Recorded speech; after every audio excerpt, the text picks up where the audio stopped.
Are you really in control of all your actions? Or are the decisions you make being predetermined by forces outside your control? Can the ancient wisdom of Zen help us to see the bigger picture of who we are and what life really is? Welcome back. My name is Aaron, and this is MindScience episode 21. In today's video, I want to take a deeper look into one of the primary teachings of Zen philosophy, which is non-doership. Now, all non-dual traditions stress this idea that there is no doer of actions. But to the average person, this statement can sort of seem like an insult to your intelligence. Like, if I pick up this glass of water, are you telling me that I didn't just do that? Come on, you must take me to be a fool. But as with all non-dual teachings, the heart of the teaching lies underneath the surface layer and is one that can only be discovered through contemplation. It cannot be understood as a concept, but it must be seen as a part of one's own direct personal experience. So in this video, I'm going to do my best to invite you into a new way of seeing yourself and your life, which is one that removes you from the cycle of pride and guilt and allows you to live with true peace of mind.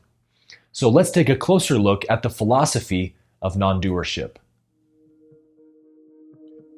The mind acts as a filter for consciousness that creates the sense of duality. Instead of everything being seen as one interconnected happening, the mind portrays it as two separated happenings. There is a seer and the seen. There is a feeler and the felt, an experiencer and the experience. It is out of this perception that the sense of a doer arises, an independent actor which is in full control of everything that happens to it and through it. This sense of being a separate, independent doer is crucial for the ego, because this is what allows us to accept the guilt for all of our decisions and actions. The guiltier we feel, the more identified with the ego we are. The more powerful ego is, the more suffering it creates. The only way out of this trap is through changing our perception of who we are and what life is. The truth is that this sense of being a separate, independent entity with full control over your actions is a complete illusion. Evolution has hardwired this belief into the human psyche, so let's look at how the mind creates this illusion of personal doership. Have you ever blurted something out of your mouth that surprised you just as much as the person you said it to? You thought to yourself, why did I just say that? This was you recognizing that your response, whether it was from anger or panic or excitement, was dictated by something other than you. It was some kind of programmed response, and if you had been given the conscious choice, you wouldn't have wanted to say it. Now, I'm going to ask you to stretch your mind a little bit more. What if this is actually always happening? Not that everything you do is something you didn't want to, but that everything you do is automatic. For example, you may get hungry and say, I want to make a sandwich. But you only wanted to make the sandwich because you were hungry, and you only became hungry because the body has physical needs. In actuality, you didn't become hungry, the body became hungry, and you observed it. So are you the doer of hunger? Or does it happen automatically? To stretch this example even further, if you had never heard of a sandwich before, the thought I want to make a sandwich would never have appeared. So were you really the thinker of that thought? Or was it predetermined by your conditioning? So to look at another example, if I'm carrying a glass of water and somebody carelessly rushes by and bumps into me and makes me spill the water, do I immediately feel guilty for spilling the water? Most likely what happens is I turn to the person who bumped into me and I blame them for making me spill it. Because in that situation, I realized that I was not the real doer of that action. So in the same way, if I have a bunch of repressed anger from childhood, let's say, and somebody does or says something to me that triggers my anger to spill over, I don't have the same reaction I had in the glass of water example. In fact, my reaction is one of feeling personally guilty for having lost my temper. But just like with the water glass, I didn't have the choice not to be triggered. It was simply an automatic reaction of the subconscious mind on behalf of all my repressed emotion. And it all happened instantly outside of my conscious control. In truth, life was simply showing me something in that moment that I needed to see, which in this scenario would be that I have a lot of repressed anger. So, who was the one doing the trigger? No one. Nobody was triggered. It was just an automatic reaction delivered by the flow of life. So if you understand this example, then you can begin to apply it to any area of your life and see that no action ever happens in a vacuum. I am always being deeply influenced by an innumerable amount of factors outside of my control. And to this recognition, there's really only two possible responses. I should either complain about every undesired outcome that happens to me and blame it on everyone and everything but myself, or simply live from a state of acceptance. The recognition that whatever happens to me or through me was my destiny to experience, and it was simply life showing me something about myself. Simple as that. So this is really where the wisdom of Zen is found, that life is either surrender or resistance. In resistance, you act alone, as a separate entity from life. But in surrender, you act with God, and put yourself into harmony with the universe. So it all seems obvious when put like this, of course, but our experience is such that anything unpleasant or undesired that happens to us automatically causes us to feel resistance and frustration and guilt. So why do we fall for this illusion so easily? Let's take a look. When introduced to any action, the mind will always use it to imply an actor. If something is seen, the mind says, I am the seer of it. If something is heard, the mind says, I am the hearer of it. But in truth, there is no person doing either of them. All perception happens effortlessly and automatically, because perception is what you are. The human body has 5 senses that plug us into this 3D reality. These senses act as filters for consciousness to have different experiences with. When consciousness moves through this filter, it experiences seeing. When it moves through this filter, it experiences hearing, and so forth. So the question is, who is the one doing it all? Is there any effort at all being put into any of these perceptions? The first realization you must have is that the most primal functions of what it means to be a human require no effort or attention whatsoever. Nobody is doing them. They are happening by themselves. This is because the perceiver and the perceived are one. You cannot have a perceiver without a perception. The two are actually one simultaneous happening. So it's more accurate to say that there is seeing but no seer. There is doing but no doer. There is only the one consciousness, one mind which moves effortlessly through each one of us. The belief that I am a separate individual person apart from the rest of life is nothing more than an illusion the mind creates to maintain full control of our awareness.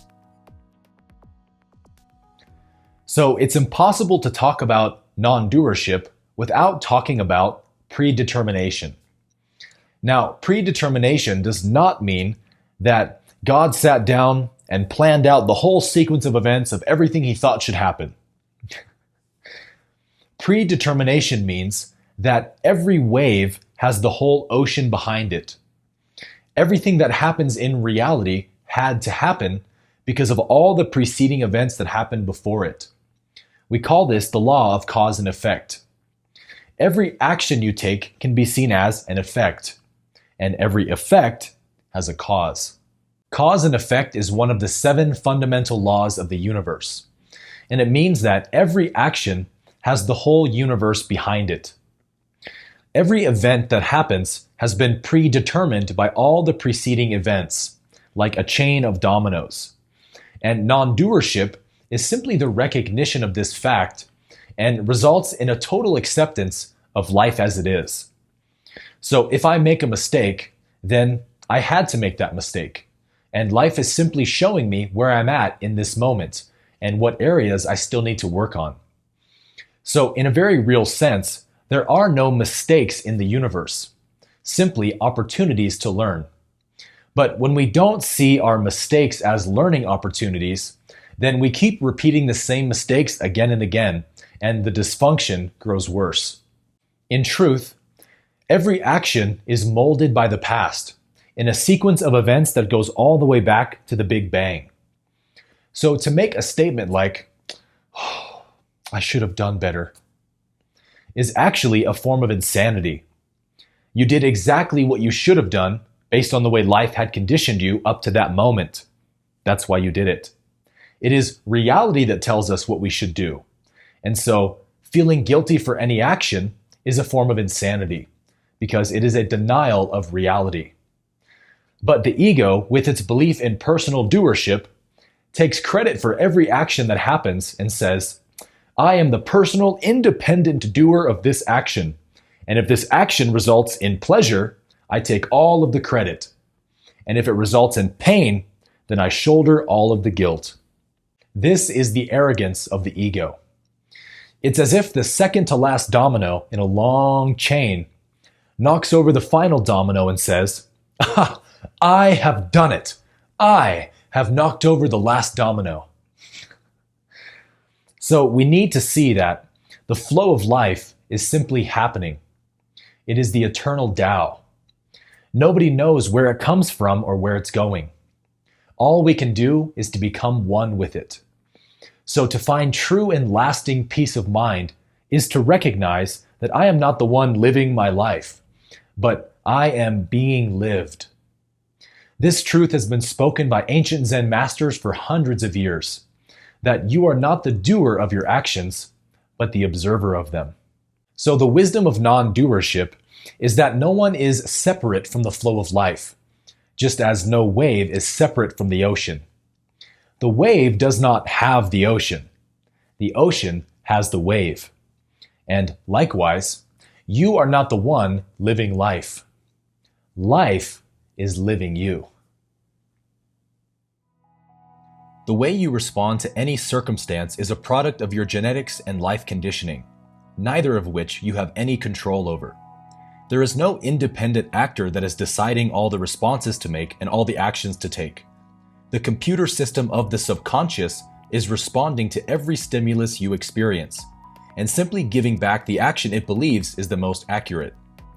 This is why being the observer of your actions and not the doer of them is paramount for spiritual growth. If you observe your actions, you can determine which ones are seen as beneficial and which ones aren't. Every decision you make is deeply influenced by factors outside of your control.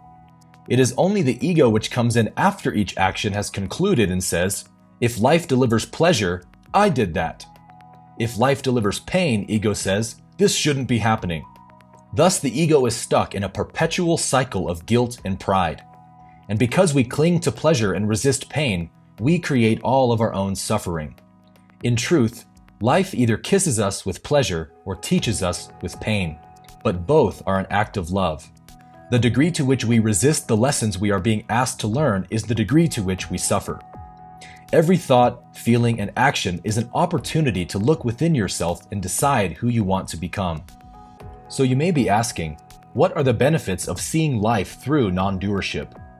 If you believe that you are the uninfluenced doer of all your actions, then you must feel guilty for anything that life delivers which isn't pleasure. You must live from the narrative of, "I'll be happy once my life contains only pleasure and no pain." Your ego will then be on an endless mission to control life into submission.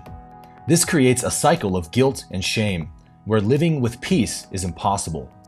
If, however, you recognize that I am not separate from life, but I am being lived by it, then no matter what happens to you, it is accepted. If something great happens to you, the response is gratitude. If something painful or challenging happens, then you simply look for the lesson that is being offered to you. You understand that the flow of life is always a mixture of pleasure and pain, and nobody is personally responsible for it. There is no more guilt for who I am or what I've done. If I make a mistake, then the flow of life led me to make that mistake to show me a part of myself that needs to be healed. This is the only way in which inner peace is achieved, and it simply happens as the result of this seeing. In recognizing that controlling your life was always impossible and never actually happened, you no longer attempt it.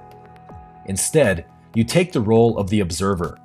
You still work hard at your job, pay your bills, and everything else you did before, but you do it all from a place of non-attachment. You don't pretend to know what anything means or what tomorrow may bring. The present moment becomes your eternal home, and the thought of resisting anything that happens no longer arises. This is called in Zen, beginner's mind, living from a place of childlike innocence, which is actually the highest form of wisdom. So in closing, I'm not presenting any of this as, you should believe this, or this is the right way to think. Non-doership is not something you believe in. It's simply something you contemplate and see if it resonates for you. If you're tired of being trapped in the cycle of pride and guilt, then you'll likely find this teaching to be very liberating. But if something in you is resisting it, then forget about it. Truth comes to us when we are ready for it. So it's not a matter of right or wrong, but simply, does this teaching help me with where I'm at right now? So as we've discussed, the mind instills this sense of being the doer of everything very strongly. So non-doership is simply to observe all of your actions as if they're happening outside of your control. And as you begin to do this perception starts to stick more and more, and you slowly lose the need to feel pride when good things happen or guilt when bad things happen. You recognize that life is either kissing you with pleasure or teaching you with pain, but both are love. So simply take the seat of the timeless observer and watch the mystery of life unfold. You are the awareness in which all happenings appear, and this is the simple peace of being. Thanks for watching.